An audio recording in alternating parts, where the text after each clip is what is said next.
Yo, what's going on, YouTube? Welcome to episode number 2 of the Race to Division 1. If you guys missed the previous episode, go ahead and go check it out. We had some pretty interesting games for Division 10, man. Came up against some very good opponents, some very good teams at that. Full Bundesliga teams for my first 2 matches in Division 10. Lots of pace I came up against, but this video is going to feature the next 2 matches in Division 10. And I gotta say, guys, the quality of opponents I'm getting in this division are surprising me. I didn't think I was going to get that many good players, but there are some decent players in Division 10, and that could be contributed because of a couple of things. FIFA is still early. I mean, the game hasn't been out that long. People are still building teams. They may have just picked up the game even. So there are some quality opponents in Division 10, which is good to see. That means getting to the division is going to be a little bit harder this year, which I like. Again, for those of you guys who do not know, I was in Division 2 prior to doing this. Decided to reset my account so I can do this very series. As you guys can see, our first match in this episode, a 4-1-2-1-2 using the wide one. And this is actually the most preferred formation in Division 1 for those of you guys who are wondering. A lot of people use the 4-1-2-1-2 with the left mid and right mid. They feel that it's the most balanced, but I will be doing a formation video to go over my favorite formations and the ones that are most effective. We'll go over that probably tomorrow. Early on, though, Balotelli, a nice roulette to shake off a defender. We get a shot off, but his keeper was just playing so well for him, and he was playing well attacking. I mean, look at that through ball right to Zarate, but luckily Handanovic is just such a great and amazing keeper on this game. We don't end up conceding. I was playing very poorly this game, as you guys can see, still having a lot of trouble attacking against him. He was playing very good defense, can't lie about that. Nice ball right here to De Rossi, who is going to get a header on it. Doesn't put enough power. His keeper makes the save, but De Rossi gets another chance with his weak foot just wide of the post. Things are still at 0-0. Unlucky there. As you guys can see, watch the replay, just inches away from going into the back of the net. But this was a back and forth match, as you guys can see. That may have been offsides, I don't know, but it was a nice through ball. Handanovic with a nice first save. We can't clear it, and Zarate puts one in for him in the 24th minute.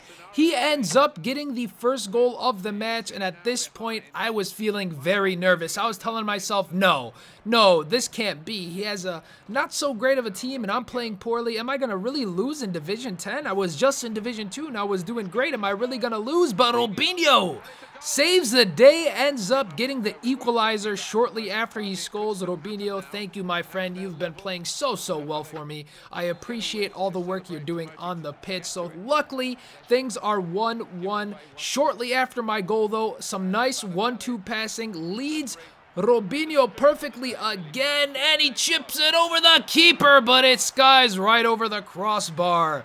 Unlucky not to dip that one into the back of the net, so we end up not scoring that chance. But Pogba, nice little run right to Robinho, nice turn, near post. Is this FIFA 13? Wait a second, is this FIFA 13? Was that near post? Yes, it was. Robinho again with his second goal of this match. Rocky, is this really the time to play with your squeak toy? Give me that thing, man. Give me that. Yeah. Messing up my commentary. Anyways, 75th minute now. We try to go for the OP finesse shot.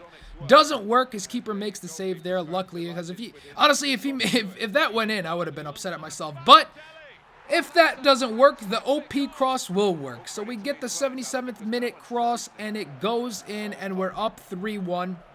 But I really decided to put the nail in the coffin at this point. Hernandez, a nice 1-2, and boom! Slots it into the bottom right corner in the 86th minute, and that's going to be all she wrote. But I gotta say, guys, my opponent played a heck of a game. He deserved that win. He just played so well. He was defending so well. I think if he had a better team, he would have had me. So hats off to my opponent. I was outplayed, and I got lucky. I will admit it. I did not play well that game whatsoever. But in this next match, again, a very good opponent. You guys are going to see his team. Now, one thing I want to talk about the 4-1-2-1-2. Anytime you come up against a formation with 3 midfielders, like a 4-3-3 or the 4-3-2-1 like this guy has, it's very hard to build up your play through the middle because it's just so congested.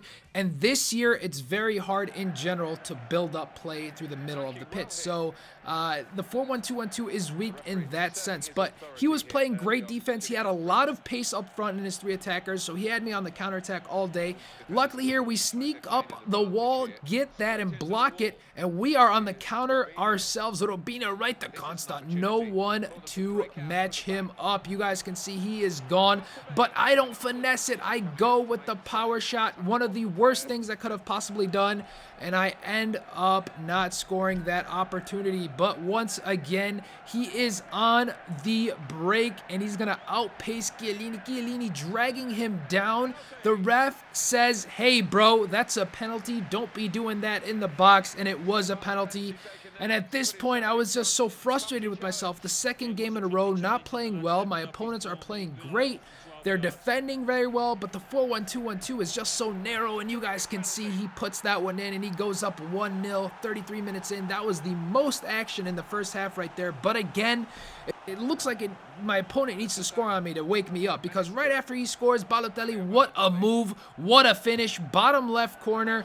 Right after he scores his penalty, I go ahead and equalize, because that just puts me in a better mindset to keep playing, because I was telling myself, man, I'm doing a terrible job. Balotelli now, nice 1-2. He gets muscled off the ball, unfortunately, but I do not give up on the play. We get it right back, falls right to Hernandez, and look at that luck. Sometimes it's just better being lucky than good, as you guys can see. 43 minutes in, Balotelli, it hits off him. His keeper dives to make the save, and the ball bounces right over him and into the back of the net, and that's going to give us the go-ahead goal before the half. I mean, that was just a lucky turn of events. 2 lucky games in a row for me, to be honest with you guys. Second half now, that was our first attempt. We get a corner. Bonucci goes for the header, but it is saved. You guys can see Robinho was led beautifully here. Couldn't get the shot off, and he ends up defending it well, but that's all she wrote that game. Balotelli with the man of the match with 2 goals. You guys are going to see the match stats real quick. Pretty even for the most part. Again, it was a tough game, but that's going to be 3 wins for us. Actually, that's going to be 4 wins. It was bugged out, but we did win the title. We are promoted at this point, so the next episode is going to feature us in Division 9, and I think I'm going to have a new team and a new formation. I'm going to make a formation video, guys, for you tomorrow. We're going to go over a couple of things. So with that said, I hope you enjoyed this short episode. I may do a trading video later for you guys, and if you guys want to see daily FIFA content, go ahead and subscribe to the channel. I mean, what else you going to do? Catch you guys all tomorrow. Later.